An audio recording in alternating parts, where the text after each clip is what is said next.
Pack your bags tonight, Simone. After the will reading tomorrow, you're out of here. Derek's voice was ice cold as he stood in the doorway of what used to be their bedroom. He didn't even look at her. Just stared at his phone, probably texting Vanessa, the woman he'd been sleeping with for the past year.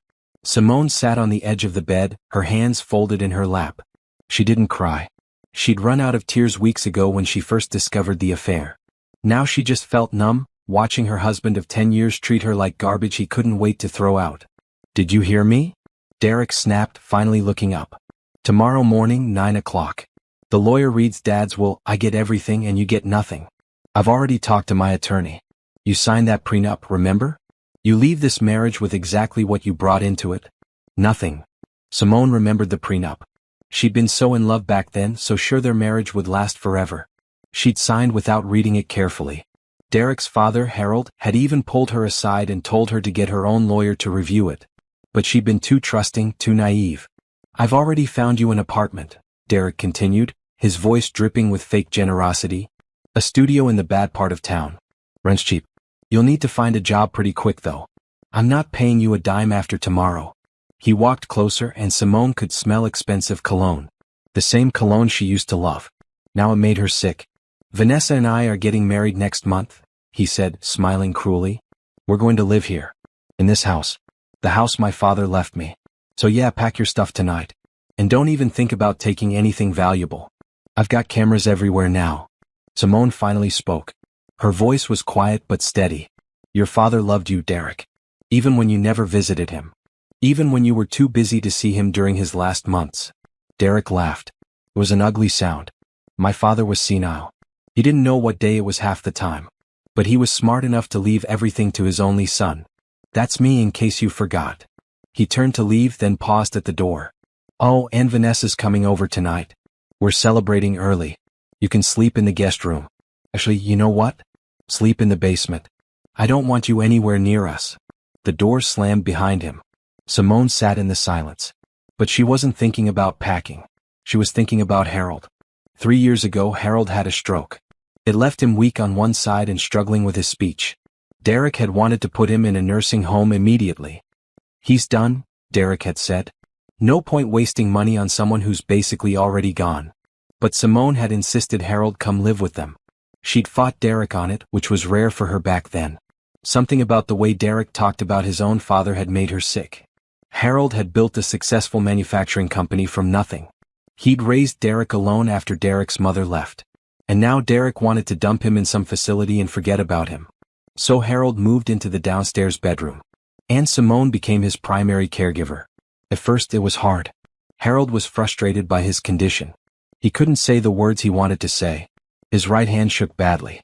But Simone was patient. She helped him with physical therapy exercises. She learned to understand his halting speech.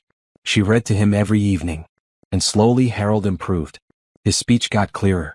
His hands steadied. The doctors were amazed. Derek never noticed. He was too busy at the company, too busy with his new assistant Vanessa. During those 3 years, Simone and Harold had countless conversations. He told her about building his business. About the mistakes he'd made. About his regrets with Derek's mother. About his disappointment in the man Derek had become. "He used to be a good boy," Harold said one evening, his words slow but clear. "Somewhere along the way he got greedy. Got mean." Simone had nodded, fighting back tears. She was already suspecting Derek's affair by then. "I see everything, you know," Harold had continued, his blue eyes sharp despite his failing body. "I see how he treats you. I see who he really is. What can I do?" Simone had whispered. "I have nothing. No money saved. No real career anymore. I gave it all up to support him." Harold had reached out with his good hand and squeezed hers. "Trust me, sweetheart. Justice is coming. I promise you that." At the time, Simone hadn't understood what he meant. Harold had died 3 weeks later, peacefully in his sleep. Simone had found him in the morning and wept like she'd lost her own father. Derek had barely cried at the funeral. He was too busy on his phone, already planning for the inheritance. Now, sitting alone in the bedroom, Simone remembered Harold's promise. Justice is coming. She stood up and walked to the window. Outside, she could see Derek's Mercedes in the driveway. Vanessa's car pulled up behind it. The woman got out, wearing a tight red dress and heels. She was laughing at something on her phone. Simone watched Derek come outside to greet her. He wrapped his arms around Vanessa and kissed her deeply, right there in the driveway where any neighbor could see. Where Simone could see. Vanessa looked up at the bedroom window and smiled. It was a smile of victory. A smile that said, "I won." But Simone didn't look away. She met Vanessa's eyes and thought about Harold's words again. Justice is coming. Tomorrow morning at 9 o'clock, the lawyer would read the will. Derek was certain he knew what it said. He'd been counting on it for 3 years, ever since Harold got sick. But Simone remembered something Derek didn't know.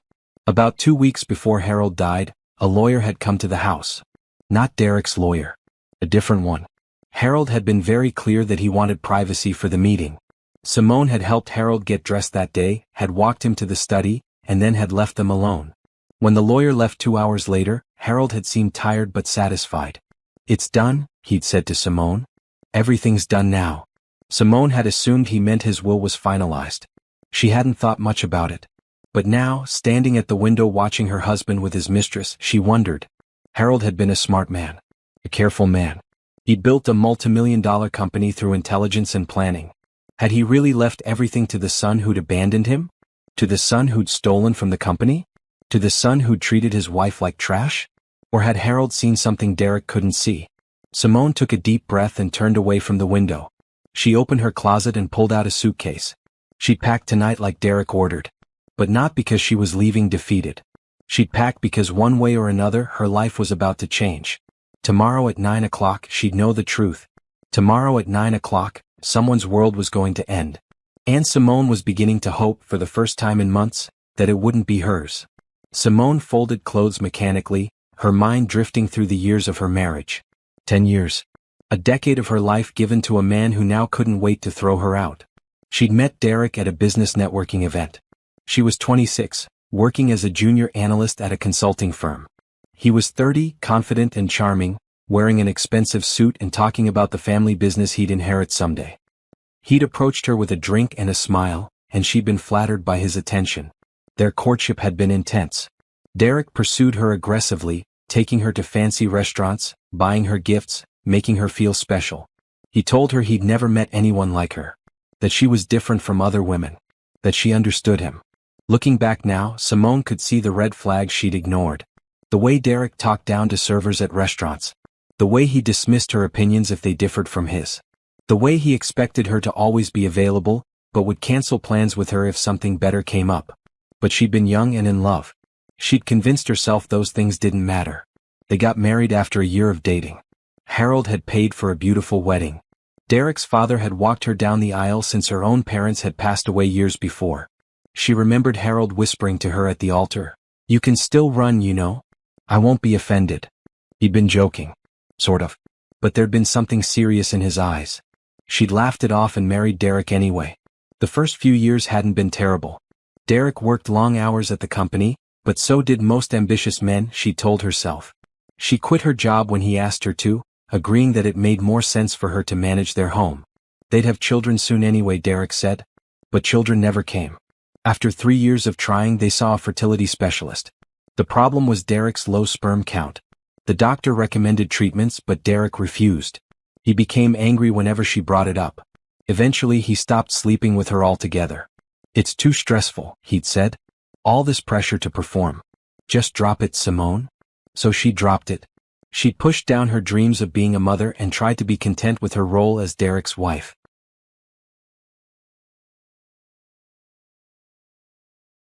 Then Harold got sick and everything changed. When Harold moved in, Derek's true colors emerged fully. He treated his father with contempt, speaking to him like he was an idiot child. When Harold struggled to eat or dress himself in those early days after the stroke, Derek would mutter about how pathetic it was. Simone had been horrified. This was Derek's father. The man who'd raised him alone after his mother left. The man who'd built the company Derek now worked for. The man who'd given Derek every opportunity in life. And Derek treated him like garbage. Caring for Harold had given Simone purpose again. She'd thrown herself into learning about stroke recovery, physical therapy, speech therapy. She'd celebrated every small victory with Harold, every word he relearned, every step he took with less assistance. During those quiet evenings reading to Harold or helping him with exercises, or just talking about life, Simone had felt more connected to him than she'd felt to Derek in years. Harold was kind. He was grateful. He saw her as a person, not just an accessory. And he'd known about the affair before she did. Simone paused in her packing, remembering the day 9 months ago when everything came crashing down. She'd stopped by Derek's office to drop off lunch. His assistant Vanessa had been away from her desk, so Simone had gone straight to Derek's office door. It was slightly open. She'd heard them before she saw them. Vanessa's laugh, high and flirtatious. Derek's voice, warm in a way he never sounded with Simone anymore. "When are you going to leave her?" Vanessa was saying. "Soon," Derek replied. "Once my dad dies and I inherit everything. The prenup protects me completely. She'll get nothing and then I'm free. And we can finally be together. We can be together now, baby. Who cares what she thinks? She's so pathetic, she probably doesn't even notice I'm never home." Vanessa had giggled. "She does seem pretty clueless. I can't believe she bought that story about you working late all those nights." Simone had stood frozen outside the door. Then Vanessa had said something that made her stomach turn. "I still can't believe we did it on your desk last week. What if she'd walked in?" Derek had laughed. That might have been fun. The look on her face. Simone had turned and walked away silently. She'd made it to her car before she started shaking. She'd driven home in a daze and sat in the driveway for an hour, trying to process what she'd heard. That evening, when Derek came home, she'd watched him carefully. He'd kissed her on the cheek absently, like always. He'd asked what was for dinner. He'd complained about a problem at work. All normal. Then he'd announced he was going out with clients and wouldn't be home until late. She'd nodded and said nothing. After he left, she'd gone to Harold's room. The old man had been reading with his good hand, his reading glasses perched on his nose. "What's wrong, sweetheart?" he'd asked immediately. Harold had always been able to read her. And she'd told him everything. Harold had listened without interrupting, his face growing darker with each word. When she finished, he'd been quiet for a long moment. "I knew he was cruel," Harold finally said. "But I didn't know he was this cruel. And I didn't know about the girl. What do I do?" Simone had asked, tears finally falling. "I have nothing, Harold. I gave up my career. I have no savings of my own. The prenup means I get nothing if we divorce. I'm trapped." Harold had taken her hand in his shaking one. "No," he'd said firmly. "You're not trapped. Derek thinks he's won. He thinks once I'm gone, he'll have everything and you'll have nothing. But he's wrong." "How can he be wrong?" "The will." "The will isn't what Derek thinks it is," Harold interrupted. "I've been watching him for 3 years now. I've seen how he treats you. I've seen how he treats me. And I've been watching what he does at the company." Simone had looked at him in confusion. "What do you mean?" "Derek thinks I'm senile. He thinks I don't know what's going on. But I have friends. I have people who keep me informed. And Derek has been stealing from the company, Simone. He's been embezzling money for 2 years. He thinks I don't know, but I know everything." Simone's eyes had widened. "He's stealing from his own inheritance?" "He's greedy and stupid," Harold said bluntly. "He can't wait for me to die naturally. He wants money now to spend on his girlfriend. So he's been taking it. I have proof. Bank records, forged signatures, everything." "Are you going to turn him in?" Harold had smiled, but it wasn't a happy smile. "Not yet. But I've made arrangements.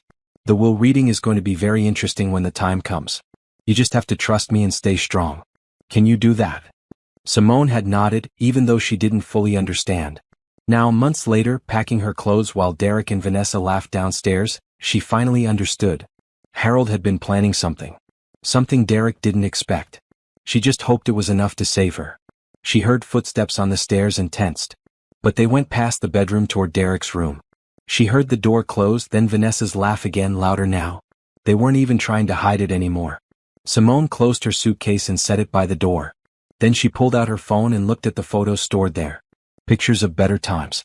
Except now she could see the truth in every image. Derek's fake smile.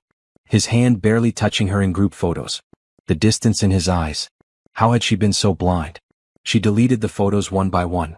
That version of her life was over. That naive woman who'd believed in love and trust was gone. Tomorrow would reveal what came next. She thought about Harold's funeral just a month ago. Derek had given a short, emotionless eulogy about his father's business success. But when Simone had spoken, she talked about Harold's kindness, his humor, his strength. She talked about the man he really was. Afterward, Harold's lawyer, a man named Thomas Patterson, had approached her quietly. "Mrs. Bennet, I'll see you at the will reading," he'd said. 9 o'clock sharp. Don't be late. There'd been something meaningful in his tone. Something that made her pay attention.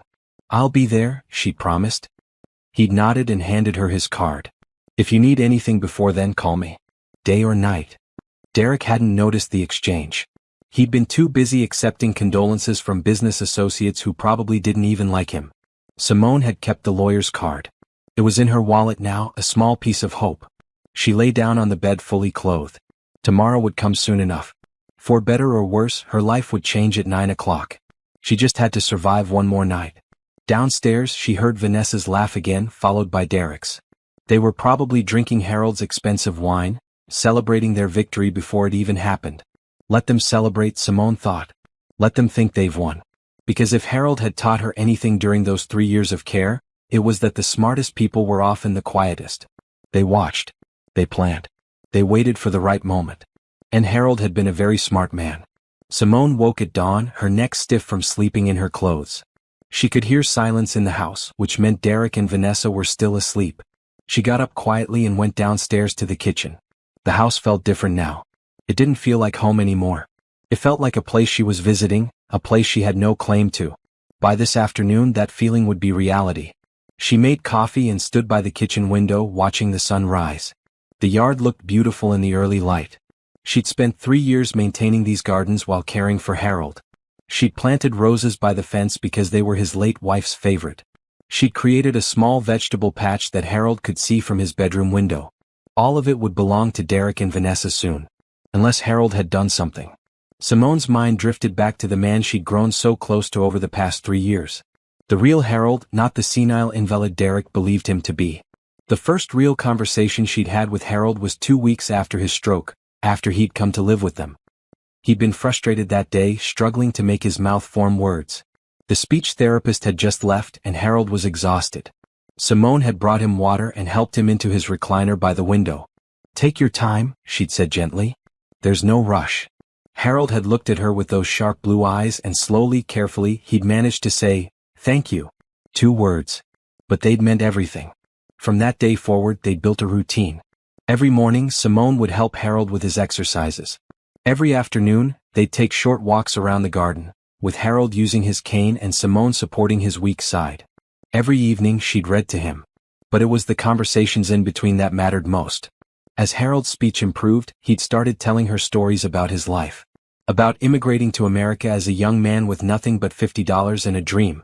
About working 3 jobs while going to night school. About starting his manufacturing company in a tiny rented warehouse. "I made bearings," Harold told her once, his words slow but clear. "Small metal bearings for machinery. Nothing glamorous. But I made them better than anyone else. And I kept my word. If I said a delivery would arrive Tuesday, it arrived Tuesday. If I said a part would last 10,000 cycles, it lasted 15,000. That's how you built the company," Simone had said. "That's how you build anything worth having," Harold replied. "Keep your word. Do quality work. Treat people fairly. Simple rules, but most people can't follow them." Derek certainly couldn't. Even before Harold's stroke, Derek had been cutting corners at the company. Using cheaper materials. Missing deadlines. Blaming others for his mistakes. Harold had known. He'd known everything. "Why did you make him vice president?" Simone had asked once, about 6 months after Harold moved in. By then, they were comfortable enough with each other for honest questions. Harold had sighed. "Because he's my son. I kept hoping he'd grow up. That he'd learn responsibility. But some people never learn. They just get better at hiding who they really are. You should have fired him." "I should have. But I'm a foolish old man who loves his son, even when that son doesn't deserve it." Simone had squeezed his hand. "You're not foolish." "We'll see," Harold had said mysteriously. Those conversations had taught Simone more about business than her college degree ever had. Harold had a wisdom that came from decades of real experience. He'd explain market trends, negotiation tactics, leadership principles. He'd tell her about deals he'd made and deals he'd walked away from. "The secret to negotiation," he'd said one evening, "is being willing to lose. If you're desperate, people smell it. But if you can walk away, you have all the power." Simone had absorbed everything. She'd started reading business books from Harold's library. She'd asked questions about the company, about the industry, about management. Harold had been delighted to have someone who actually cared. Derek never asked his father anything. He avoided Harold's room as much as possible. But Harold had eyes and ears everywhere. He'd confided in Simone about 3 months before he died that he'd hired a private investigator. I needed to know the truth, Harold had explained. About what Derek was doing at the company. About his personal life. I had suspicions, but I needed proof. What did you find? Simone had asked. Harold's face had darkened. Everything. The affair with his assistant. The embezzlement. The way he talks about you behind your back. The way he's planning to divorce you the moment I'm gone. Simone had felt tears sting her eyes, even though she'd already known about the affair by then. Hearing it confirmed by someone else had made it more real. I'm sorry, sweetheart, Harold had said. You deserve so much better than my son. What are you going to do? I'm going to make sure you're taken care of, Harold had promised. Derek thinks he's smart. He thinks he's fooled everyone. But he's not smart. He's just cruel. And cruelty isn't the same as intelligence. A week later, Harold had called his lawyer, Thomas Patterson. Not the family lawyer Derek knew about, but Harold's personal attorney. The man had come to the house on a Tuesday afternoon when Derek was at work. Simone had helped Harold get ready for the meeting, dressing him in his good shirt and helping him to the study. Before she left them alone, Harold had reached for her hand. Whatever happens to me, you're going to be okay, he'd said. I promise you that. I'm more worried about you, Simone had replied. Don't be. I've lived a good long life. I've built something that matters. And now I'm going to make sure it goes to someone who'll appreciate it. The meeting had lasted 2 hours. When Thomas Patterson left, he nodded respectfully to Simone but said nothing. Attorney-client privilege. After that day, Harold had seemed lighter. Happier. Like a weight had been lifted. He'd spent his remaining weeks sharing more stories with Simone, teaching her everything he could about the business, about life, about being strong. One of their last conversations, just 3 days before he died, had stayed with Simone constantly. They'd been in the garden, sitting on the bench under the oak tree. The afternoon was warm, and Harold had been tired but content. You're a good person, Simone, he'd said suddenly. You know that, right? I don't know. I feel like I've made so many mistakes. Marrying my son wasn't a mistake. It was a miscalculation. There's a difference. You loved him based on who you thought he was. That's not your fault. I should have seen what he really was. Love makes us blind sometimes. But you're not blind anymore, are you? Simone had shaken her head. Good. Because what's coming next is going to require you to be very strong. Stronger than you think you can be. What's coming next? Harold had smiled. Justice. The kind that can't be undone or contested. The kind that's built on truth and law. Derek thinks he's won. But he's about to learn a very expensive lesson about underestimating people. I don't understand. You will.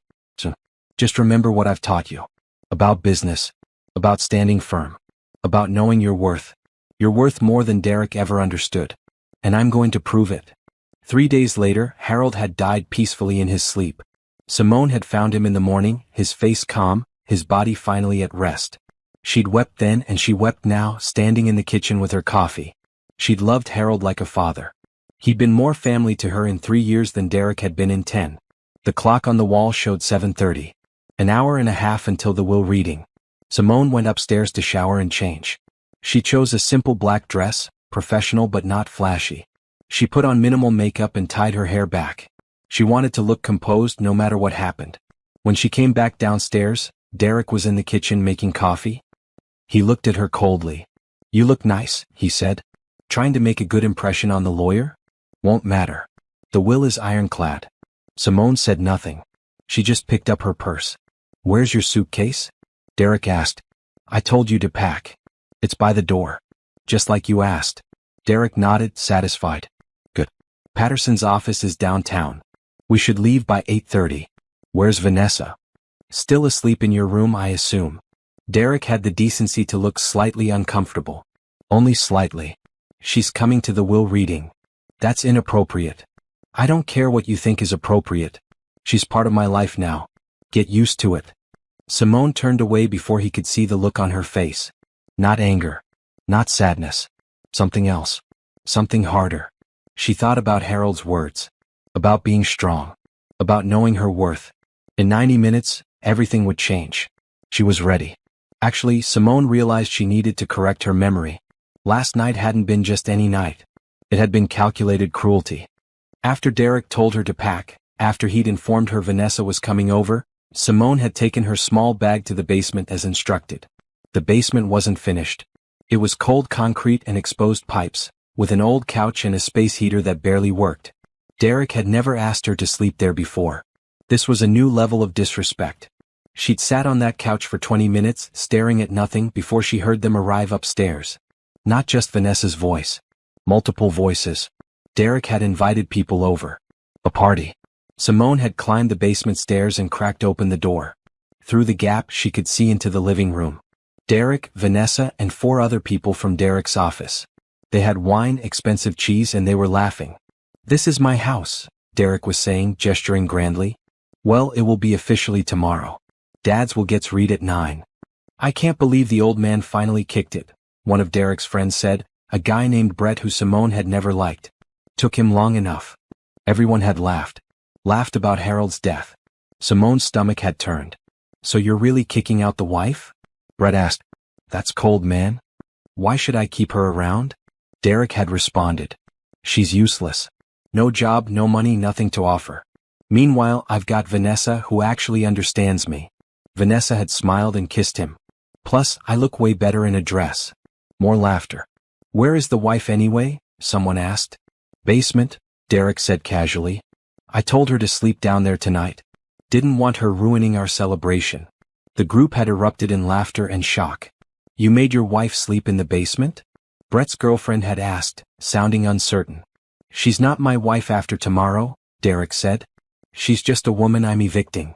Simone had closed the door silently and gone back to the couch. She'd wrapped herself in an old blanket and tried to block out the sounds from upstairs. The music. The laughter. The celebration of her destruction. But she couldn't sleep. So she'd spent the night thinking about everything Harold had told her. Every lesson. Every promise. Around 2 in the morning she'd heard footsteps on the basement stairs. The door had opened and Vanessa had appeared, clearly drunk. "Oh, you're still here," Vanessa had said, her words slurring slightly. "I thought maybe you'd left already." Simone had said nothing. "You know, I almost feel bad for you," Vanessa continued, leaning against the doorframe. "Derek says you used to be pretty. Hard to see it now. You look so worn out."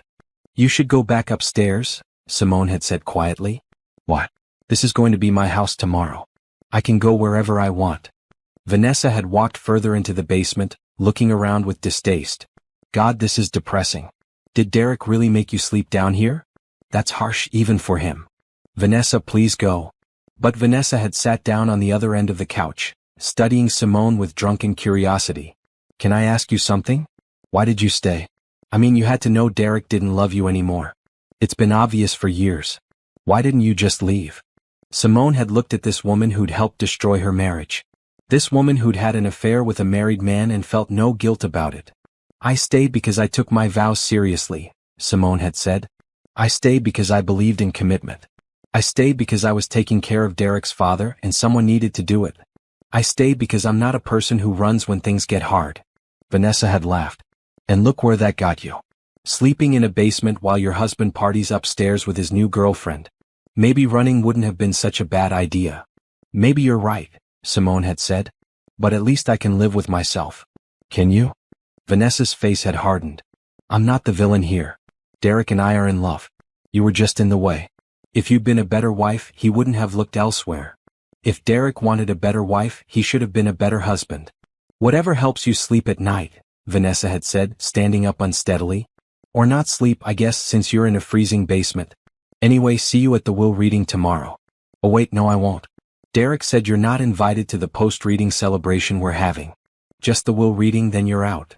Vanessa had stumbled back up the stairs, laughing to herself. Simone had sat in the dark for a long time after that.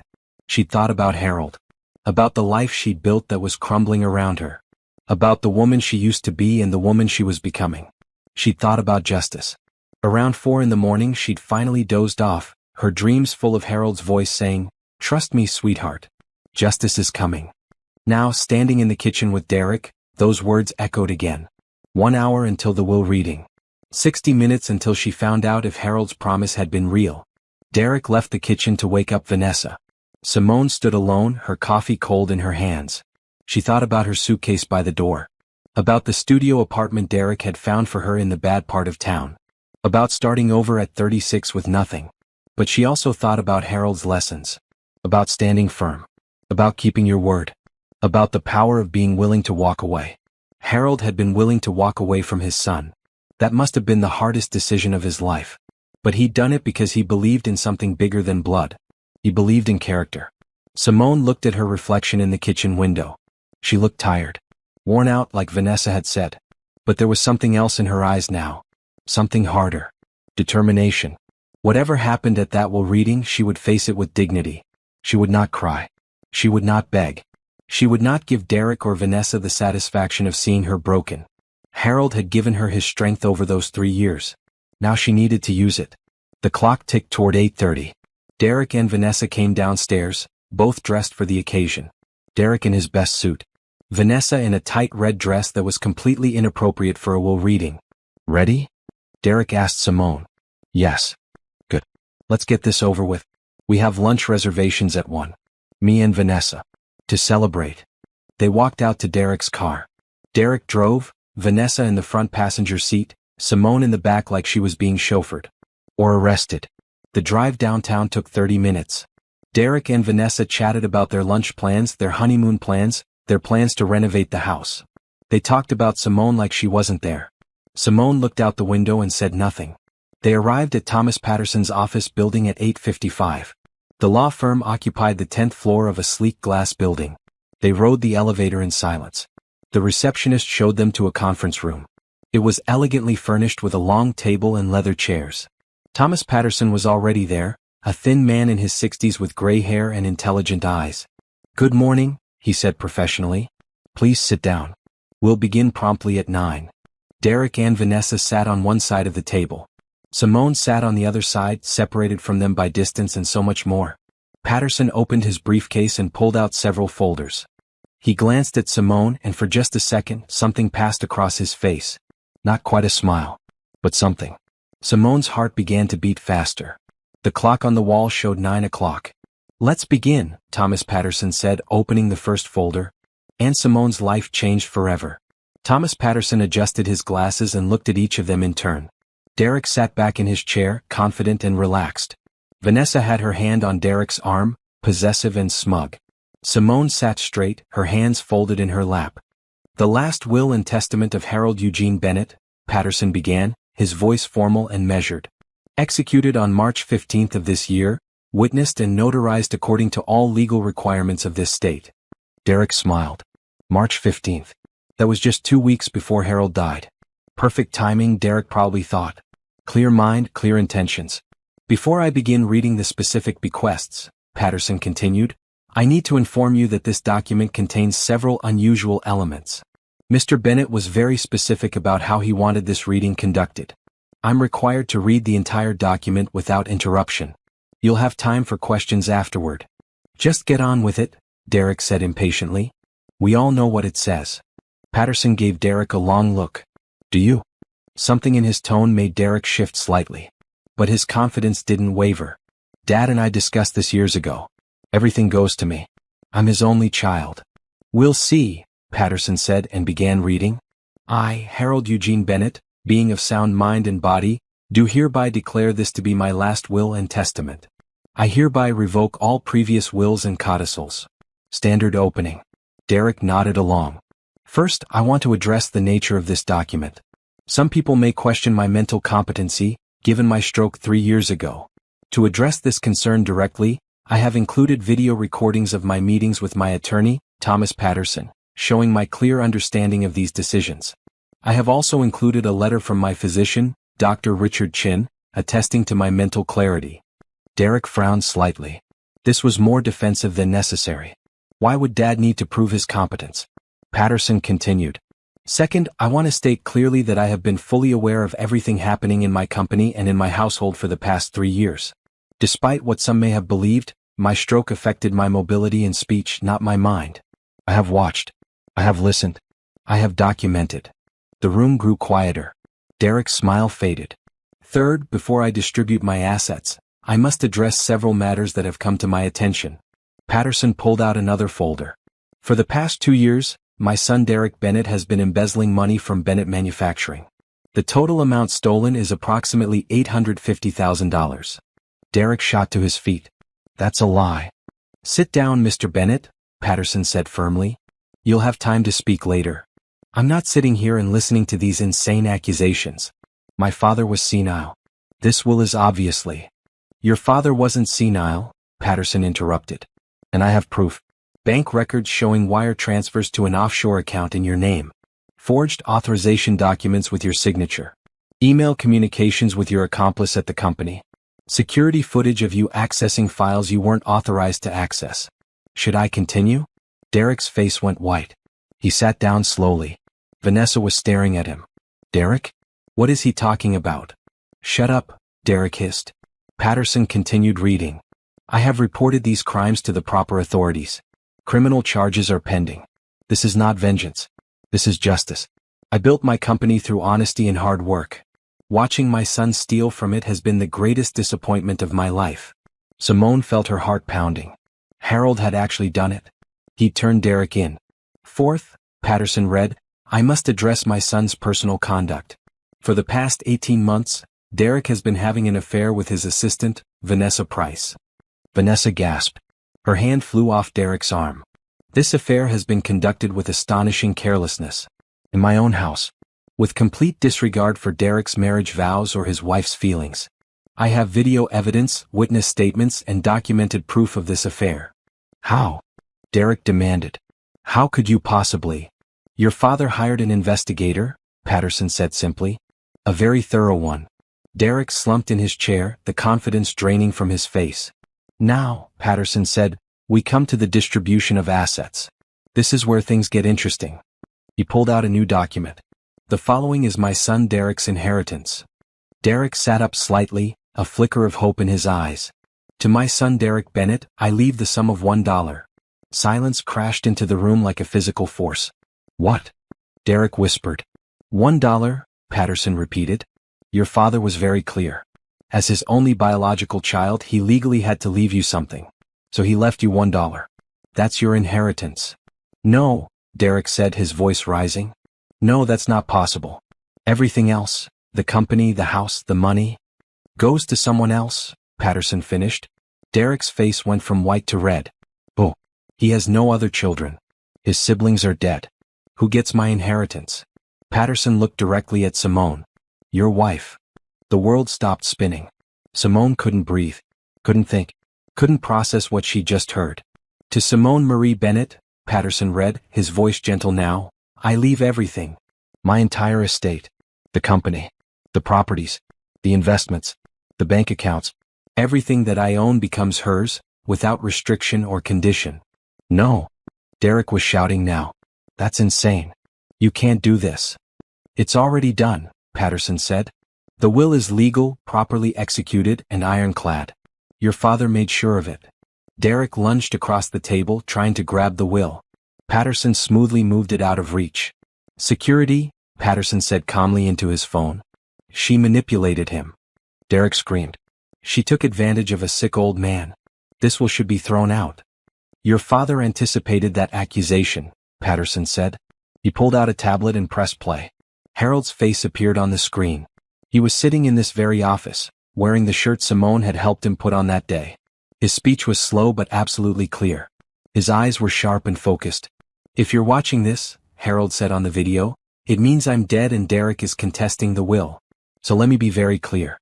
I am of sound mind. I understand exactly what I'm doing. And I am giving everything to Simone because she deserves it.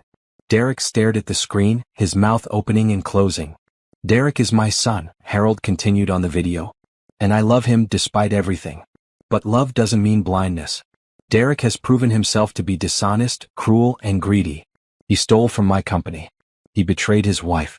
He treated me with contempt. He has shown no character, no integrity, and no remorse. On screen, Harold paused to catch his breath, then continued. Simone, on the other hand, has shown me nothing but kindness for 3 years. She cared for me when my own son couldn't be bothered. She listened to me. She respected me. She treated me like a human being, not a burden. She asked nothing in return. She expected nothing. And when I told her about Derek's betrayal, she didn't gloat or celebrate. She just looked sad. Sad for me that my son had turned out this way. Tears were streaming down Simone's face now. She couldn't stop them. So I'm giving everything to her, Harold said on the video. Not to manipulate Derek. Not to punish him, though he deserves punishment. But because Simone is the kind of person who will actually do something good with it. She'll run the company with integrity. She'll treat employees fairly. She'll build something that matters. And she'll do it all while Derek sits in prison for embezzlement. The video ended. The room was completely silent except for Simone's quiet crying. 2 security guards entered. Mr. Patterson? Please escort Mr. Derek Bennett and Ms. Vanessa Price from the building, Patterson said. They're no longer welcome here. You can't do this. Derek shouted as the guards took his arms. I'll fight this. I'll contest the will. Oh. You'll lose, Patterson said calmly. The will is unbreakable. The evidence against you is overwhelming. And you're about to be arrested for embezzlement. I'd suggest you call a lawyer. A criminal lawyer. Derek tried to pull free from the guards, but they held him firmly. Vanessa was crying now, mascara running down her face. Derek, what's happening? Vanessa asked. You said you were getting millions. Shut up. Derek screamed at her. Just shut up. The guards pulled them both toward the door. Derek looked back at Simone one last time, his face twisted with rage and disbelief. You manipulated him, he shouted. You're a gold digger. A con artist. Simone looked at him steadily, tears still on her face but her voice calm. I loved him like a father. That's something you never did. Derek lunged toward her, but the guards held him back and dragged him out. His screaming echoed down the hallway until the elevator doors closed. Then silence.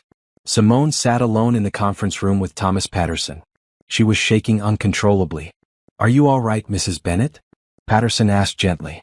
I don't understand, Simone whispered. Everything? He left me everything? Everything, Patterson confirmed. He slid a folder across the table. The company is worth approximately $42 million. The properties total another $8 million. Various investments and accounts add another $12 million. Total estate value, approximately $62 million. It's all yours. Simone stared at the numbers. They didn't feel real. Harold made arrangements for the transition, Patterson continued. I'm authorized to help you with everything. Board meetings. Management transitions. Legal matters. Whatever you need. I don't know how to run a company, Simone said. Patterson smiled. Harold thought you did. He told me about your conversations. About everything he taught you. He believed in you, Mrs. Bennett. He believed you could do this. Simone looked at the folder in front of her. Inside was everything Harold had built. Everything he'd worked for. Everything he'd trusted her with. There's one more thing, Patterson said. He pulled out an envelope. Harold asked me to give you this. He wrote it the day before he died. Simone took the envelope with shaking hands. Her name was written on the front in Harold's careful handwriting. Take your time, Patterson said. I'll give you privacy. He left the room, closing the door behind him. Simone opened the envelope and unfolded the letter inside. Dear Simone, it began. If you're reading this, I'm gone and you've just learned the truth. I imagine you're in shock. That's okay. Take all the time you need. But when you're ready, I need you to be strong. Simone's hands trembled as she read Harold's letter. Dear Simone, if you're reading this, I'm gone and you've just learned the truth. I imagine you're in shock. That's okay. Take all the time you need. But when you're ready, I need you to be strong. Derek will try to fight this. He'll claim you manipulated me. He'll say I was senile. He'll drag this through court if he can. Don't let him intimidate you. Thomas Patterson is the best attorney in the state. The will is unbreakable. The evidence is overwhelming. You will win. You're probably wondering why I chose you. Let me explain. For 3 years, I watched you care for me with patience and kindness I didn't deserve. You weren't related to me. You weren't paid to do it. You did it because you saw me as a human being worth caring about. That's rare, Simone. That's precious. During our conversations, I saw your intelligence, your common sense, your integrity. You asked thoughtful questions. You challenged my ideas respectfully. You understood business concepts faster than people with MBAs. You had wisdom beyond your education. Most importantly, you never once asked me for anything. Never hinted that you expected an inheritance. Never treated me differently when you learned how much money I had. You just loved an old man who needed love. That's why I'm giving you everything. Derek will tell people you're a gold digger. Let him talk. The people who matter will see the truth. Now here's what I need you to do. First, take care of yourself. Get a good therapist. Process everything that's happened. Grieve the marriage you thought you had. Mourn me if you want to, though I hope you'll remember me with happiness, not sadness. Second, learn the business. I've left you materials in a safe deposit box. Business plans, client lists, company history. Study it all. Talk to the good employees. I've left you a list of who to trust. Fire the people who helped Derek steal. Clean house. Third, don't try to save Derek. I know you have a kind heart. You might be tempted to drop the charges to give him another chance. Don't. Derek needs to face consequences. It's the only way he might ever learn. And honestly, he probably won't learn anyway. Some people are just broken. Fourth, build something beautiful. Take my company and make it even better. Treat employees well. Serve clients honestly. Build something you can be proud of. Fifth, and this is important, live your life. You're only 36. You have decades ahead of you. Don't spend them alone. Find someone who sees your worth. Have adventures. Be happy. That's the best way to honor my memory. You're going to do great things, Simone. I know it. I've seen your strength even when you didn't see it yourself. Don't let Derek or anyone else make you doubt yourself. You earned this. Not through manipulation or seduction, but through being a genuinely good person in a world that doesn't have enough of those. I'm proud of you. I'm grateful I got to know you. And I'm excited to see what you do with the opportunities ahead, even if I won't be there to see it. Thank you for making an old man's last years meaningful. With love and respect, Harold. Simone read the letter 3 times, crying through each reading. Harold's voice was so clear in the words. She could hear his cadence, his warmth, his humor. Finally, she folded the letter carefully and put it back in the envelope. She wiped her eyes and took several deep breaths. Then she stood up, walked to the door and opened it. Thomas Patterson was waiting in the hallway. "Are you ready to begin?" he asked. "Yes," Simone said, her voice steady now. "Tell me everything I need to know." They spent the next 3 hours going through documents. Patterson explained the company structure, the board of directors, the key employees, the major clients. He showed her financial statements, property deeds, investment portfolios. It was overwhelming. But as they talked, Simone found herself remembering Harold's lessons. The business concepts he'd explained. The management principles he'd shared. The market analysis he'd taught her. It started making sense. "The board meeting is scheduled for next Monday," Patterson said. "They'll be surprised by the ownership change, but they'll have to accept it. Harold owned 80% of the stock. You're now the majority owner and chairman of the board. What about Derek's position as vice president?" "Terminated as of this morning," Patterson said. "Security has already cleared out his office. His company credit cards are canceled. His access to all systems is revoked. And the criminal charges? The district attorney has all the evidence. They'll arrest Derek within the week. The case is very strong. He'll likely plead guilty to avoid a longer sentence." Simone thought about Derek in prison. Part of her felt guilty. But she remembered Harold's words. Don't try to save him. Derek needs to face consequences. What about Vanessa? She wasn't involved in the embezzlement, so no charges there. But she's fired from the company effective immediately. HR is handling that. The house. Yours. It was in Harold's name, not Derek's. Derek has no legal claim to it. You can change the locks whenever you're ready. Simone thought about that house. The home she'd lived in for 10 years. The place where Derek had humiliated her just last night. "I want to sell it," she said suddenly. "I don't want to live there anymore." "Understandable," Patterson said. "I can recommend a real estate agent." They continued working through details until late afternoon. Patterson's secretary brought them lunch, which Simone barely tasted. Her mind was spinning with information, plans, fears, and possibilities. Finally, around 4 o'clock, Patterson closed the last folder. "That's enough for today," he said. "You're probably exhausted." "I am," Simone admitted. "Where are you staying tonight? Do you need hotel recommendations?" Simone hadn't thought about that. The house was technically hers now, but Derek might be there. The thought of facing him again made her stomach turn. "A hotel would be good," she said. Patterson pulled out his phone and made a call. Within minutes, he'd arranged a suite at a luxury hotel downtown. "It's on the company account," he said. "Or your account now, I suppose." He drove her to the hotel himself. As they pulled up, he turned to her with a serious expression. "Mrs. Bennett, Simone, I want you to know something. I've been practicing law for 35 years. I've handled hundreds of wills and estates. Harold Bennett was one of the finest men I ever met. And what he did for you.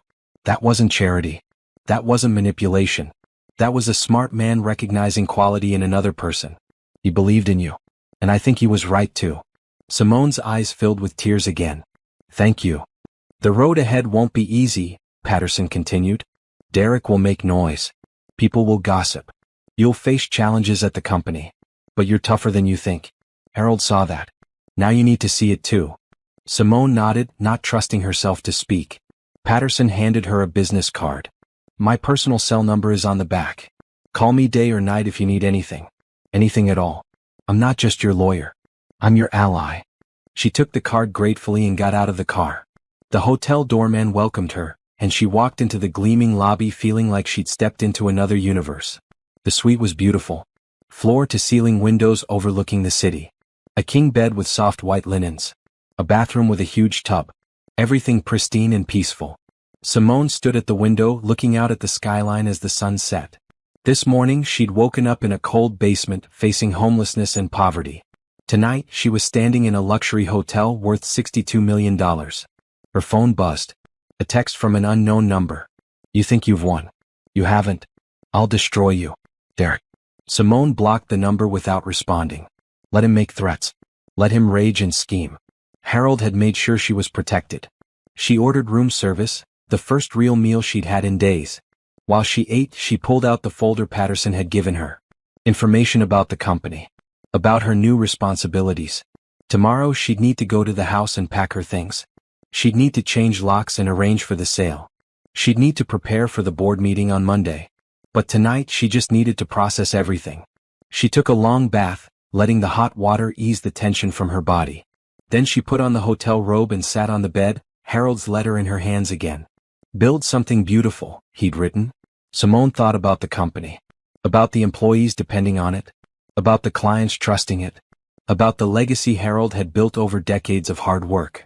Could she really do this? Could she step into Harold's shoes and run a multimillion-dollar business? Doubt crept in.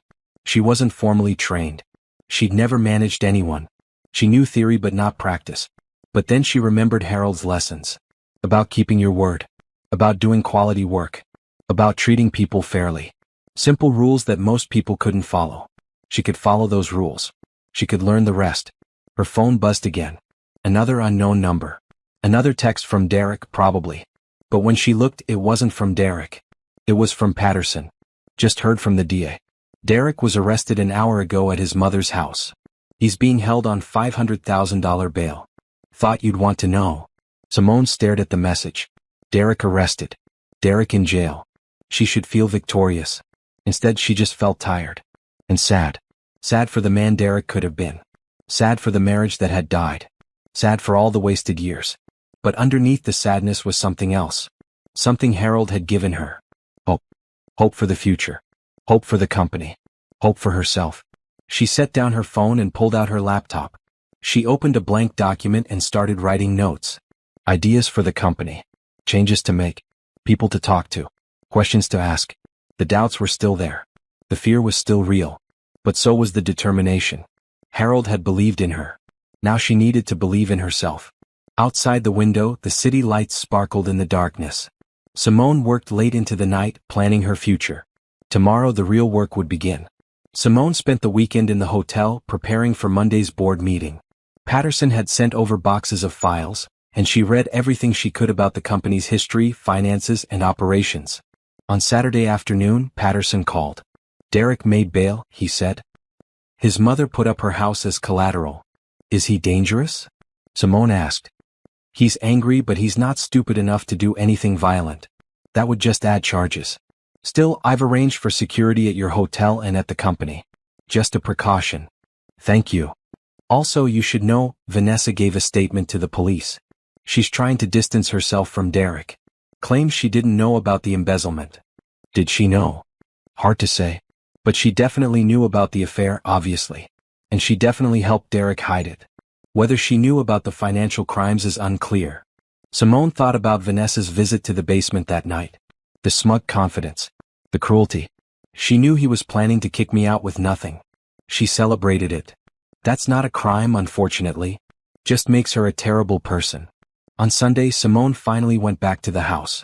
She brought 2 security guards Patterson had hired, just in case Derek showed up. The house was empty and trashed. Derek had clearly been there in a rage. Picture frames were smashed. Furniture was overturned. Her clothes were scattered everywhere, some of them torn or stained. One of the security guards shook his head. "This is destruction of property. You could press charges." "No," Simone said quietly. "Let it go. He's facing enough charges already." She packed her remaining belongings carefully. Not much had survived Derek's rampage. Most of her clothes, her books, her personal items, all ruined. But she found the things that mattered. A photo album with pictures of her parents who died years ago. A jewelry box her mother had given her. Some letters from old friends. She also went to Harold's room. It looked untouched. Derek hadn't dared destroy his father's belongings, apparently. Simone stood in the doorway, remembering all the hours she'd spent there. Reading to Harold. Talking with him. Learning from him. "Thank you," she whispered to the empty room. "For everything." She found a box of Harold's favorite books and packed them carefully. She'd keep those forever. By evening, everything salvageable was packed in the security guard's van. Simone took one last look at the house, then locked the door and left. She never went back. On Monday morning, Simone dressed carefully for the board meeting.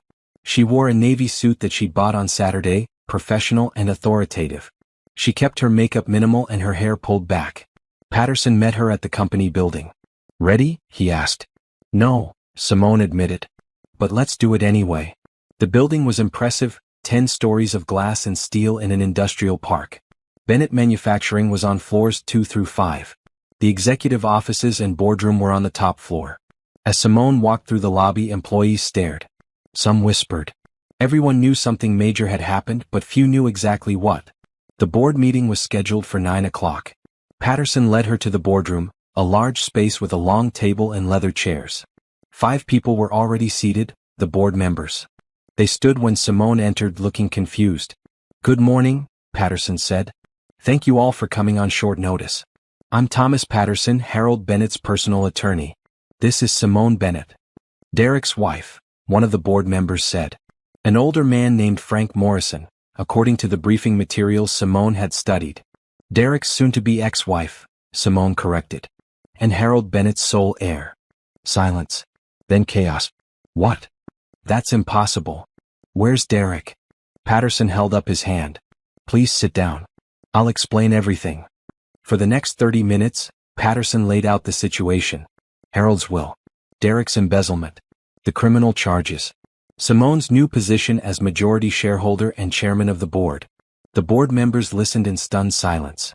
When Patterson finished, Frank Morrison spoke first. "This is unprecedented. Mrs. Bennett, with all respect, do you have any experience running a manufacturing company?" "No," Simone said honestly. "But Harold thought I could learn. He spent 3 years teaching me about this business."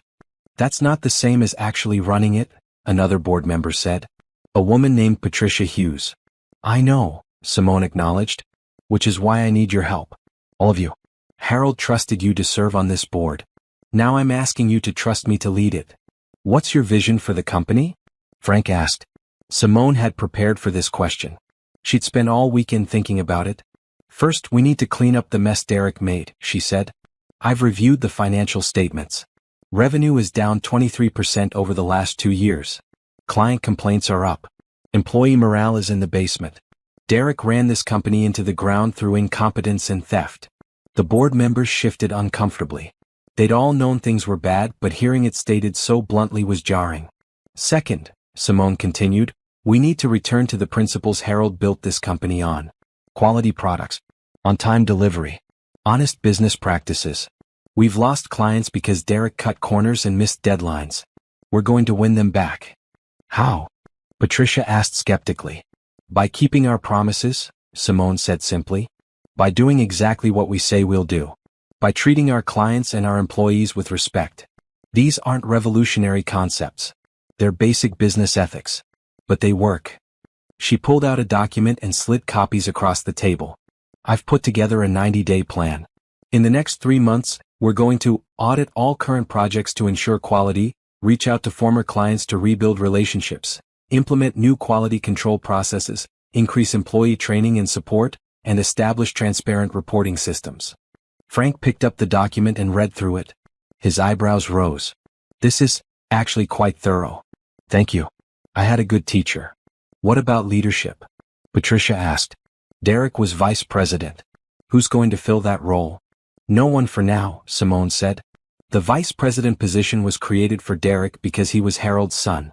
Was a mistake. We don't need a vice president. We need a strong management team working together.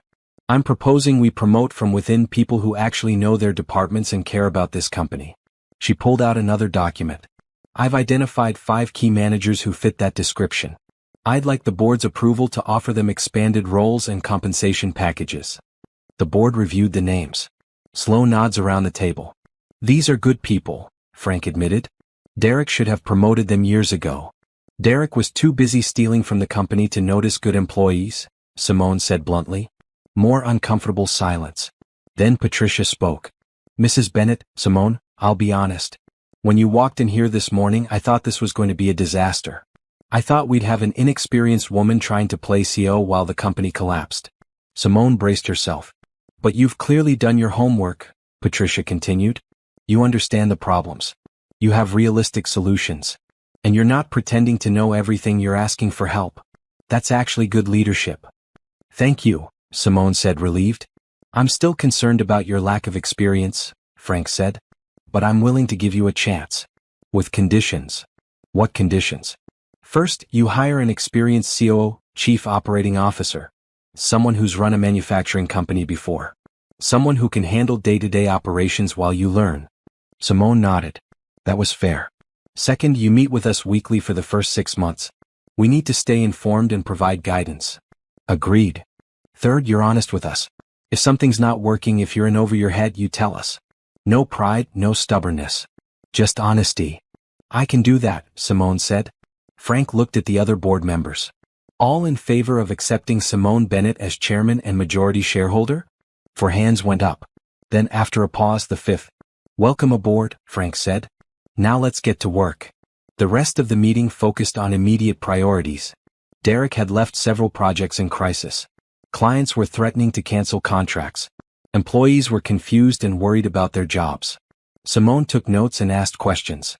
The board members gradually warmed up, offering advice and support. By noon, they had a plan for the next week. After the meeting, Patricia pulled Simone aside. Can I give you some advice? Please. Don't try to be Harold. He was irreplaceable. Be yourself instead. Bring your own strengths, your own style. The company needs fresh leadership, not a Harold imitation. Thank you. I'll remember that. Patricia hesitated, then added, I knew about Derek's affair. I should have said something to Harold. I'm sorry. It's okay, Simone said. Harold knew. He knew everything. Over the next few days, Simone threw herself into work. She met with key managers, toured the facility, talked to employees, called clients. She worked 14-hour days learning everything she could. News about Derek's arrest spread quickly. Local news covered it. Company VP arrested for embezzlement. Employees gossiped. Clients called with concerns. Simone handled it all honestly. Yes, Derek had stolen from the company. Yes, he'd been arrested. No, it wouldn't affect their projects or services. The company was moving forward under new leadership. On Thursday, Derek's lawyer called Patterson. Derek wanted to negotiate. He's willing to plead guilty to reduced charges in exchange for a lighter sentence, Patterson told Simone. He's also willing to sign the divorce papers without contest. He just wants this to be over. What's he asking for? Nothing. He knows he has no leverage. He's just trying to minimize prison time. Simone thought about it. Part of her wanted Derek to face maximum penalties. But another part just wanted to move on. Tell him I agree to the divorce terms, no alimony from either side, clean split, she said. But I won't interfere with the criminal case. The DA can decide what charges fit the crime. Fair enough. On Friday afternoon, Simone was in her new office, Harold's old office, which she'd moved into that week, when her secretary buzzed. Mrs. Bennett? There's someone here to see you. She doesn't have an appointment, but she says it's important. Who is it? Vanessa Price. Simone's stomach tightened. The last person she wanted to see. But curiosity won out. Send her in. Vanessa entered a minute later. She looked different than the confident woman from that night in the basement. Her makeup was smudged. Her clothes were wrinkled. She looked defeated. "Thank you for seeing me," Vanessa said quietly. Simone gestured to a chair but didn't speak. Vanessa sat down, not meeting Simone's eyes. "I came to apologize." "Okay. I was terrible to you. I helped Derek hurt you. I celebrated your pain. And I'm sorry." Simone studied her. The apology seemed genuine, but she didn't trust this woman. "Why are you really here, Vanessa?" Vanessa's face crumpled. "Because my life is falling apart. Derek used me.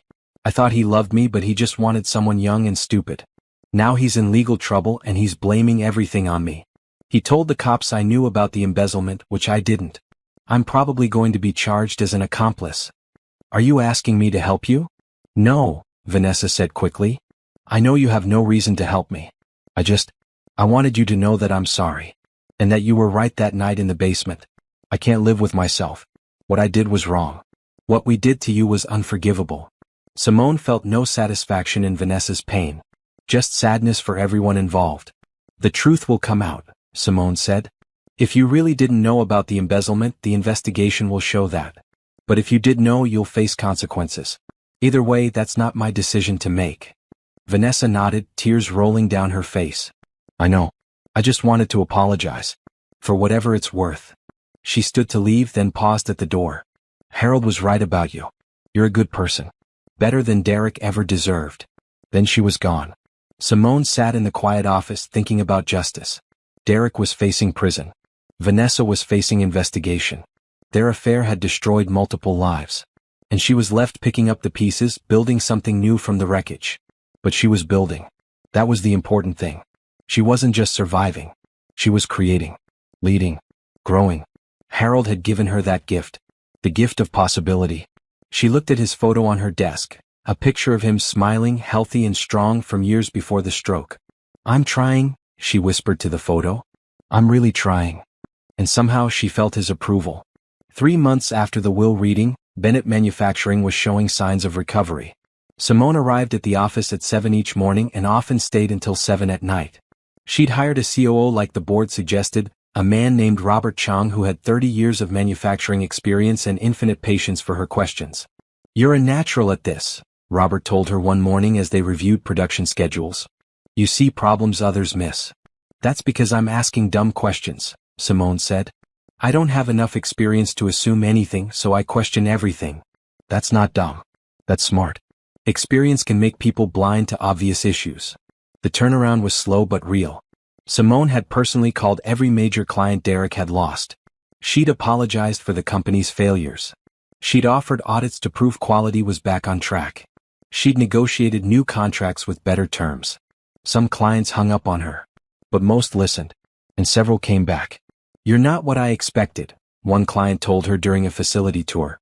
"Derek always talked about his wife like you were some housewife who didn't understand business." "Derek was wrong about a lot of things," Simone had replied. The employees were responding well too. Simone made a point of walking the factory floor daily, talking to workers, listening to concerns. She'd implemented several suggestions from line workers that improved efficiency. She'd increased wages for the lowest paid employees. She brought back the annual company picnic that Derek had canceled. "People are smiling again," the floor manager told her. "That hasn't happened in years."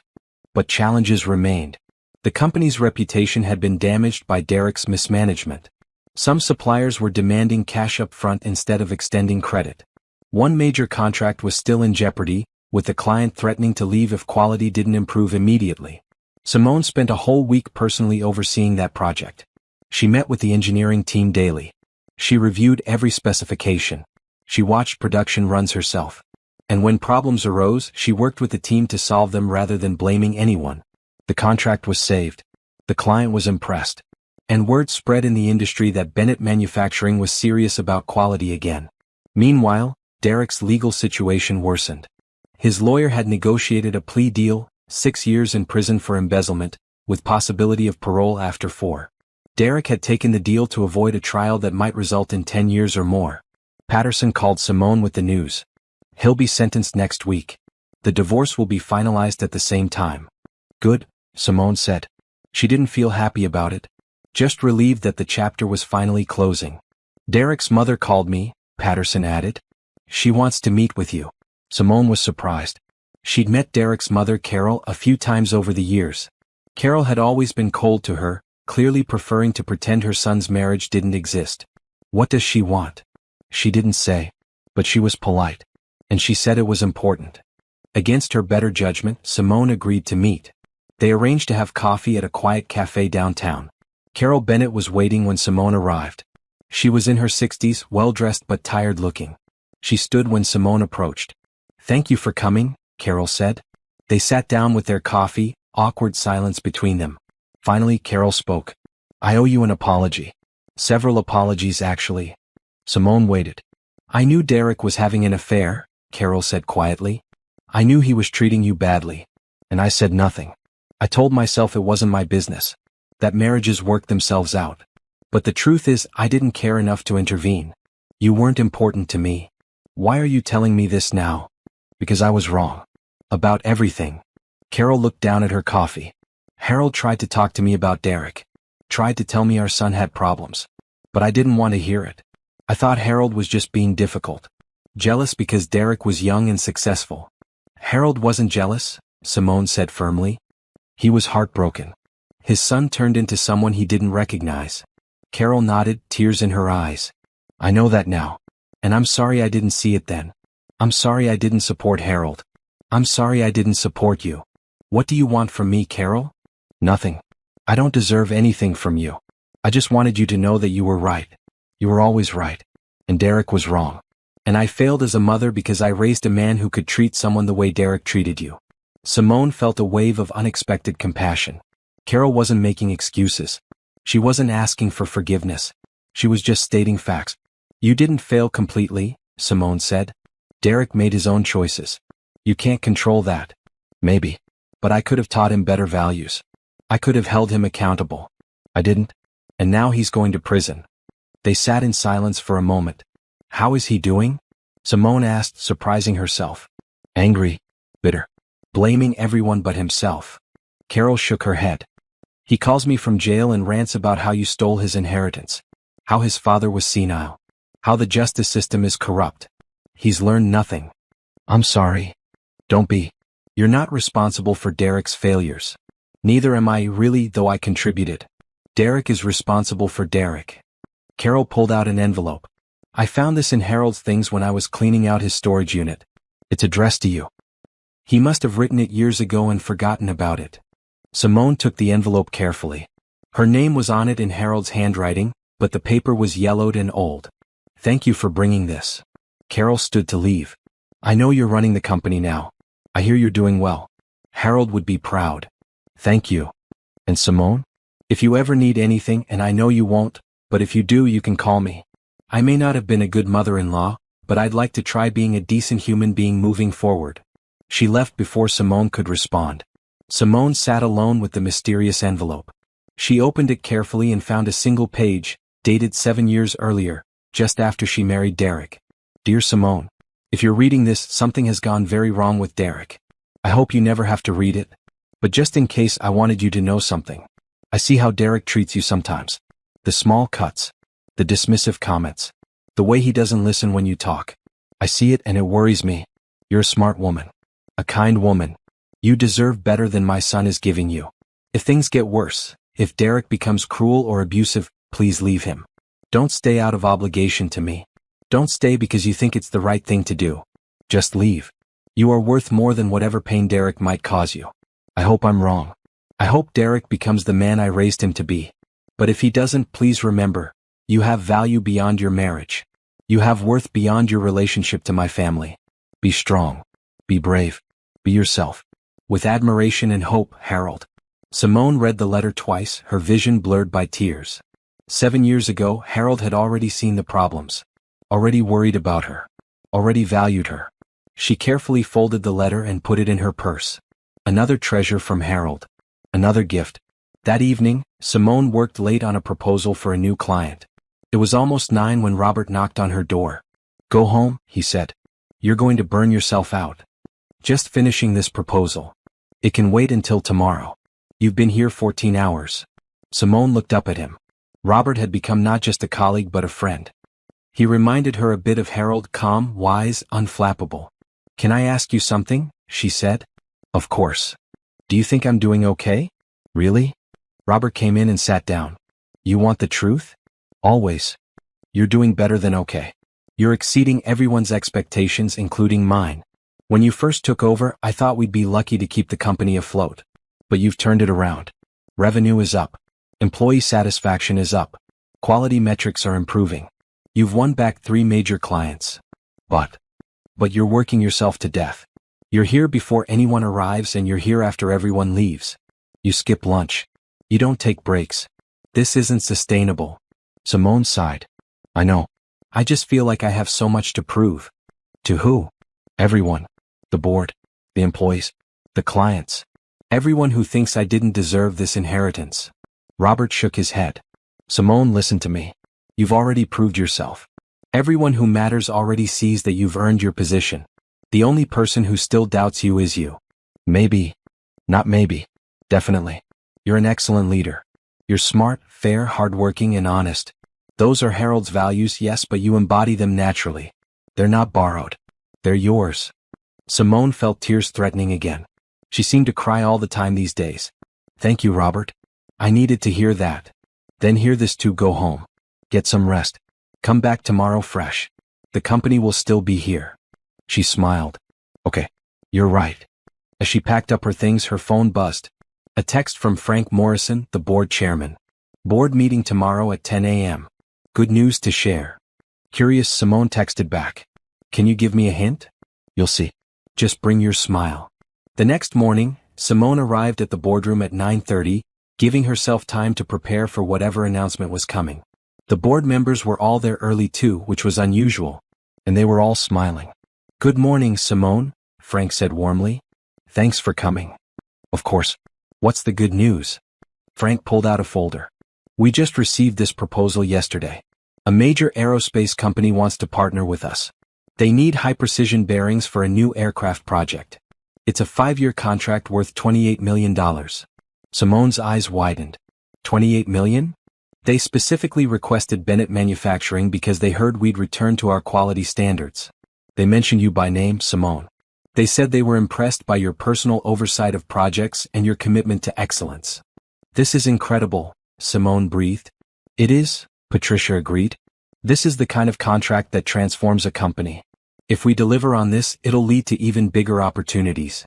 There's more, Frank added. The board has been discussing your performance over the past 3 months. We're unanimous in our assessment. You've exceeded every expectation. You've saved this company from collapse and positioned it for growth. Thank you, but I had a lot of help. Let me finish, Frank interrupted gently. We want to make your position official and permanent. We're formally offering you the title of CEO, with a compensation package commensurate with that role.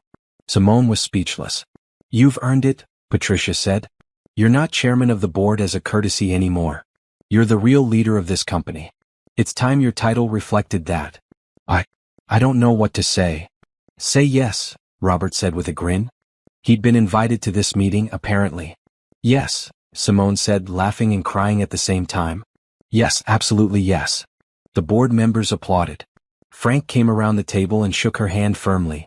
Welcome to the leadership team, CEO Bennett. Harold would be proud. As the meeting ended and everyone congratulated her, Simone felt something she hadn't felt in years. Complete, genuine happiness. She'd done it. She'd proven herself. Not through manipulation or luck, but through hard work and integrity. Harold had been right about her. And now everyone else saw it too. That afternoon she called Thomas Patterson and told him the news. That's wonderful, Simone, he said warmly. You've come a long way from that basement, haven't you? I have. Thanks to Harold. Thanks to you, Patterson corrected. Harold gave you opportunity. You did everything else. After hanging up, Simone sat in her office and pulled out Harold's photo again. I did it, she whispered. I actually did it. And she swore she could hear his voice, warm and proud. I knew you would. 6 months after taking over Bennett Manufacturing, Simone stood in a newly renovated conference room presenting to potential investors. The aerospace contract had been just the beginning. Now she was pitching an expansion plan that would double the company's size. Bennett Manufacturing has a 75-year history of precision and reliability, she told the room of suited investors. Under previous leadership we lost sight of those values. But we've course-corrected. In the past 6 months, our revenue is up 42%. Client retention is at 98%. Employee satisfaction scores have doubled.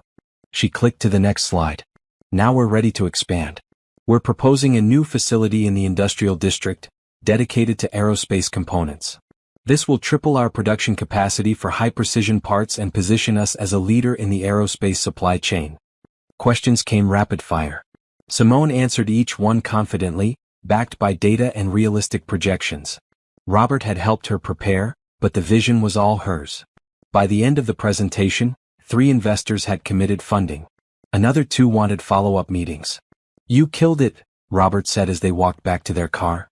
"We killed it," Simone corrected. "I couldn't do this without your operational expertise." "Maybe. But the vision is yours. The leadership is yours. I'm just the guy making sure the trains run on time." As they drove back to the office, Simone's phone rang. "Thomas Patterson." "Simone, I have news. Derek was sentenced today. 4 years in prison, eligible for parole in 3. "That's less than the plea deal," Simone said, surprised. His lawyer argued for leniency based on first-time offender status and Derek's cooperation with investigators. The judge was lenient. "How do you feel about it?" Simone thought about it. A year ago she would have wanted Derek to suffer more. Now she mostly just felt tired of thinking about him. "I feel fine," she said honestly. "It's over. That's what matters. The divorce is finalized too. You're officially no longer married to Derek Bennett. Thank God. There's one more thing. Derek's mother wants to establish a victims' restitution fund. She's offering to pay back everyone Derek stole from. She asked if you'd support her in setting that up." "Of course. Carol's trying to make amends. I respect that." After hanging up, Simone felt a weight lift. The legal matters were finally finished. Derek was out of her life permanently. She could move forward without looking back. Over the next months, Simone threw herself into building the company. The new facility broke ground in July. She hired 60 new employees, focusing on people from disadvantaged backgrounds who needed opportunities. "Everyone deserves a chance," she told her HR director. "We're not just building a company. We're building lives." She also established the Harold Bennett Scholarship Fund, providing college scholarships to children of company employees. She created a profit-sharing program so employees benefited when the company did well. She implemented flexible schedules for working parents. "You're too generous," the company's CFO warned. "These programs cost money." "They also build loyalty," Simone countered. "Happy employees work harder. They stay longer. They care about quality. It's not generosity. It's smart business." The results proved her right. Productivity increased. Turnover decreased. Bennett Manufacturing was becoming known as a great place to work. In September, Simone was invited to speak at a business conference about corporate turnarounds. She almost declined. Public speaking terrified her, but Robert convinced her to accept. "People need to hear your story," he said. "Not just the business turnaround but your personal one." The conference was held in a large hotel ballroom. Simone stood backstage, her hands shaking as someone introduced her. "Our next speaker inherited a failing company in the midst of scandal. In less than a year she's turned it into one of the fastest-growing manufacturers in the state. Please welcome Simone Bennett, CEO of Bennett Manufacturing." Simone walked onto the stage to polite applause. She looked at the audience, hundreds of business leaders, entrepreneurs and students, and felt panic rising. Then she saw Robert in the front row, giving her a thumbs up. She took a breath and began. "A year ago I was sleeping in a basement," she said simply.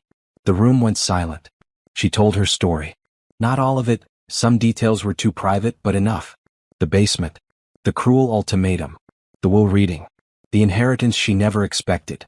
"I didn't plan to become a CEO," she said. "I didn't even plan to work in manufacturing. But someone believed in me when I didn't believe in myself. Someone saw potential I couldn't see. And someone gave me an opportunity one hadn't earned yet." She talked about Harold. About his values. About his lessons. "Harold taught me that business isn't just about profit. It's about people. It's about keeping promises. It's about building something that matters beyond money. Those sound like simple principles, but they're revolutionary when you actually live them."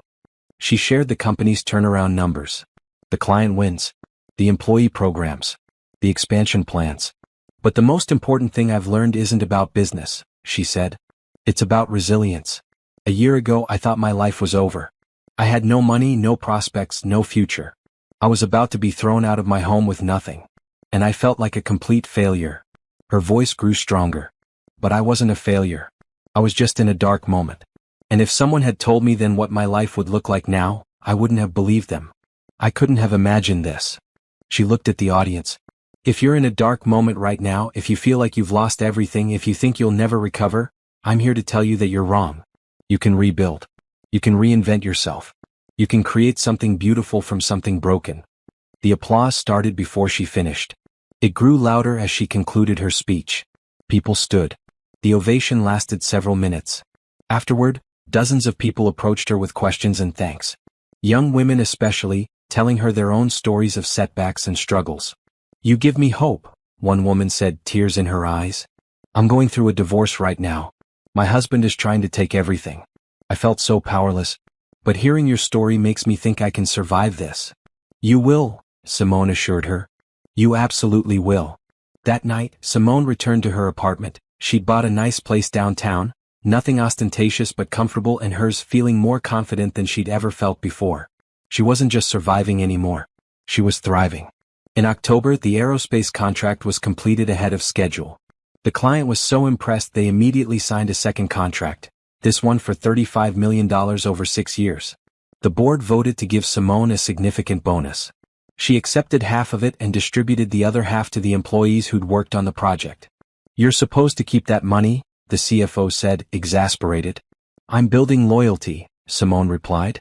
Besides, they earned it. In November, Simone attended a charity gala for children's hospitals. She'd bought a table and invited several employees and their families. She was standing by the bar, talking with Robert and his wife, when someone approached her. Simone Bennett? She turned and saw a man about her age, tall with kind eyes and an easy smile. He looked vaguely familiar. Yes. I'm James Rodriguez. I heard you speak at the business conference in September. Your story was incredible. Thank you. That's very kind. I wanted to introduce myself because I think our companies might work well together. I own Rodriguez Tech Solutions. We design software for manufacturing processes. I'd love to talk with you about how we might collaborate. They talked for 20 minutes. James was smart, passionate about his work, and genuinely interested in what Bennett Manufacturing was doing. He asked thoughtful questions. He listened to her answers. I'd definitely like to meet, Simone said, exchanging business cards with him. Call my office and we'll set something up. I will, James promised. Then he paused. Can I say something that might be inappropriate? Simone braced herself. Here it comes. The assumption that she didn't earn her position. Your transformation is inspiring, James said. Not just the business turnaround but your personal journey. My mother went through something similar, an ugly divorce, lost everything, had to rebuild. She eventually started her own business too. So hearing your story reminded me of her. It reminded me that people are stronger than they think. Simone relaxed. Thank you. That means a lot. Over the next weeks, Simone and James did meet to discuss business collaboration. Their companies ended up partnering on a project to streamline Bennett Manufacturing's inventory systems. The partnership was successful. But something else developed too. A friendship. Then more than friendship. James asked her to dinner in December. Not a business dinner. A real date. Simone almost said no. She wasn't ready. Her divorce was barely final. She had so much going on with the company. But Robert's words echoed in her head. The only person who still doubts you is you. I'd like that, she told James. The date was wonderful. James was funny, respectful, and genuinely interested in getting to know her. He asked about her life but didn't pry into painful subjects. He shared his own story, a divorce 3 years earlier, no children, focused on building his company since then. I'm not looking for anything serious right now, Simone told him honestly at the end of the evening. Neither am I, James said. But I'd like to see you again. If you're interested. She was interested. They started dating casually. Dinner once a week. Movies occasionally. Nothing intense. Just two people enjoying each other's company. You seem happy, Robert observed one day at work. I am, Simone realized. I'm actually happy. By December, Bennett Manufacturing had exceeded all projections for the year. Revenue was up 78%. The company had hired 120 new employees. The expansion facility was on schedule. They'd won contracts with 3 new major clients. At the company Christmas party, Simone stood at the podium to give her annual address. She looked at all the employees gathered in the warehouse, Workers in their best clothes, families with children, people smiling and laughing. A year ago, she began, this company was in trouble. Under previous leadership, we'd lost sight of our values. Quality had declined. Clients were unhappy. Many of you were wondering if you'd have jobs in 6 months. The room was quiet, remembering. Today, I'm happy to report that Bennett Manufacturing is stronger than it's been in a decade. We've won major contracts. We're expanding. And most importantly, we're doing it the right way, with integrity, quality, and respect for every person here. Applause broke out. But this success isn't mine, Simone continued. It's ours. Every person in this room contributed to this turnaround. Every person here made Bennett Manufacturing a company worth being proud of. So thank you. Thank you for trusting me. Thank you for working hard. Thank you for believing in what we're building together. The applause grew louder. Simone saw tears on several faces. Pride on many more. We're going to have an incredible year ahead, she concluded. And we're going to do it together. Merry Christmas, everyone. And thank you for making this the best year of my life. As the party continued, Simone stepped outside for air. The December night was cold but clear. She could see stars overhead. She thought about where she'd been a year ago. The basement. The ultimatum. The fear. And she thought about where she was now. CEO of a thriving company. Respected in her industry. Happy in her personal life. Free. I did it, Harold, she whispered to the stars. I built something beautiful. Just like you told me to. And somehow, in the quiet of the winter night, she felt his approval warming her like sunlight. 1 year after the will reading, Simone stood in her office at 7 in the morning, looking at blueprints for the new aerospace facility. Construction was ahead of schedule. They'd be operational by March. Her phone buzzed. A text from James. Good morning. Coffee later? She smiled and texted back. Can't today. Board meeting and 3 client calls. Tomorrow? It's a date. Their relationship had progressed slowly but steadily. 6 months of casual dating had turned into something more serious. James was patient with her hesitation, understanding why trust was difficult for her now. I'm not Derek, he'd said once when she'd pulled back emotionally. I'm not going to hurt you. But I understand why you're scared. Take all the time you need. She was learning to trust again. It was hard. But James made it easier. The board meeting started at 9. Frank Morrison called it to order and immediately turned to Simone. Before we begin regular business, I want to acknowledge something significant. Today marks exactly 1 year since Simone took over leadership of this company. In that year, Bennett Manufacturing has achieved the following. He pulled up a presentation. The numbers were staggering. Revenue up 94%. Client retention at 99%. 12 new major contracts. 180 new employees hired. New facility under construction. 0 safety incidents. Employee satisfaction scores increased by 150%. These numbers speak for themselves, Frank said. But numbers don't tell the whole story. Simone hasn't just saved this company. She's transformed it. She's built a culture of integrity and excellence. She's made Bennett Manufacturing a company people want to work for and do business with. Patricia spoke up. I was skeptical a year ago. I'll admit that. I didn't think someone without manufacturing experience could lead this company. I was wrong. Simone has proven that good leadership transcends specific industry knowledge. She has vision, integrity, and the ability to inspire people. Those qualities matter more than technical expertise. The other board members nodded in agreement. Therefore, Frank continued, the board has voted unanimously to extend Simone's contract as CEO for another 5 years. We've also approved a significant equity increase and a compensation package that reflects the value she's brought to this company.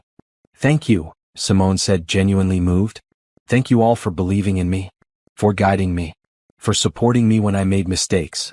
You've made remarkably few mistakes, Robert pointed out. And when you have, you've corrected them quickly. The rest of the meeting focused on future plans. The expansion. New markets. Strategic partnerships. Simone listened and contributed, still amazed sometimes that this was her life now. After the meeting, she returned to her office and found an envelope on her desk. Inside was a newspaper clipping.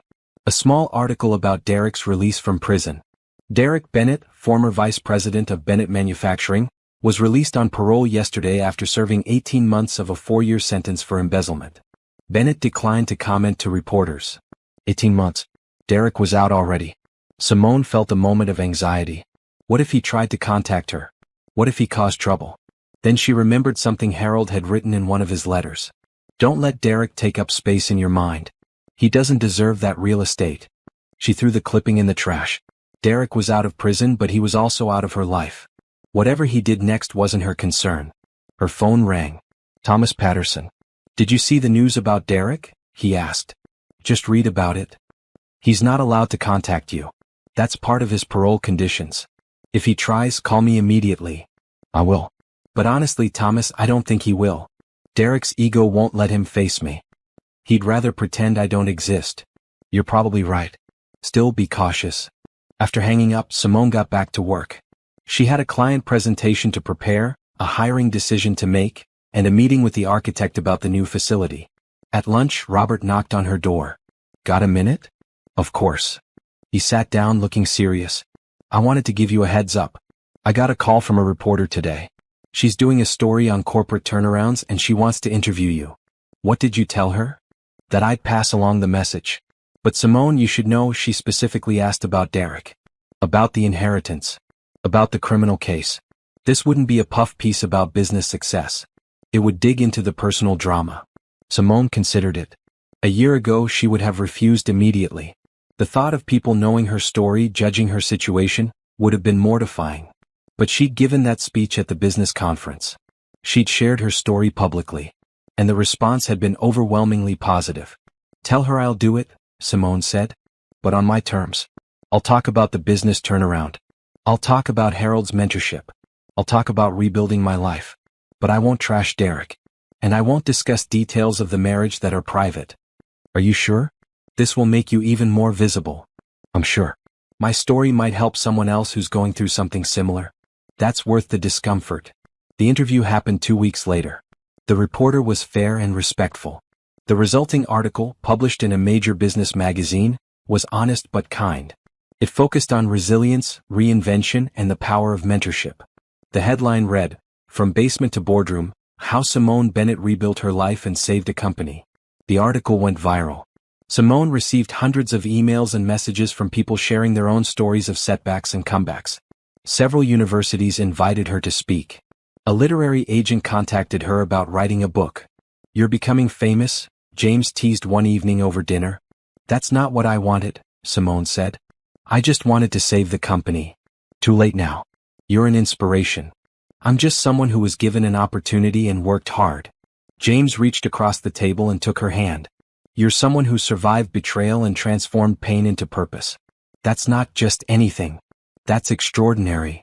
Simone squeezed his hand, grateful for his support. In March, the new aerospace facility opened.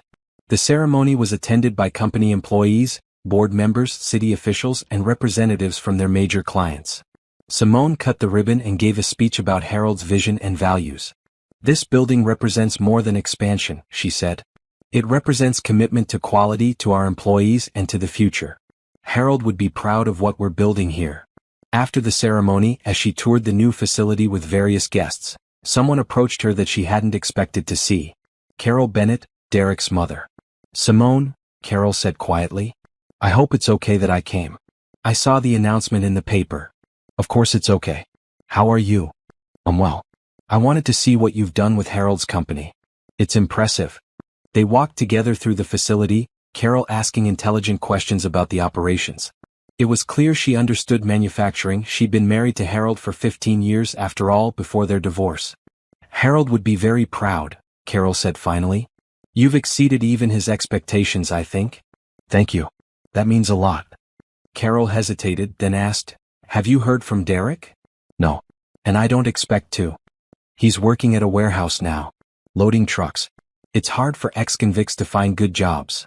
Simone felt a pang of sympathy but also resolve. I'm sorry his life is difficult. But those are consequences of his choices. I know. You don't owe him anything. I just thought you'd want to know he's employed. He's trying to put his life back together. I hope he succeeds, Simone said honestly. I don't wish him harm. I just don't want him in my life. I understand. And I respect that. They parted cordially and Simone felt closure. Even Derek's mother acknowledged that Simone had been right. That was enough. In April, James asked Simone to go away with him for a long weekend. They drove to a cabin in the mountains, away from business and phones and obligations.